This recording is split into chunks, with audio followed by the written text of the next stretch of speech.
अस्सलामु अलैकुम वरहमतुल्लाहि वबरकातुहू। अल्हम्दुलिल्लाह वस्सलातु वस्सलामु अला रसूलिल्लाह, अम्मा बाद।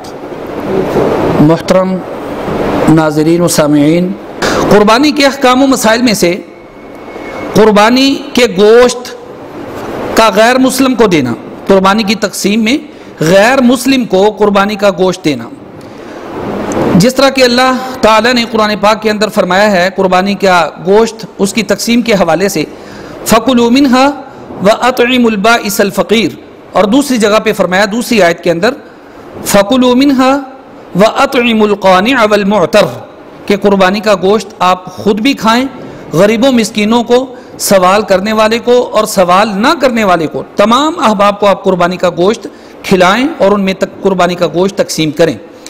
गैर मुस्लिम जो है, अगर वो खुद आपके दरवाजे पे आके आपसे कुर्बानी के गोश्त का सवाल करता है तो उसको कुर्बानी का गोश्त दिया जा सकता है।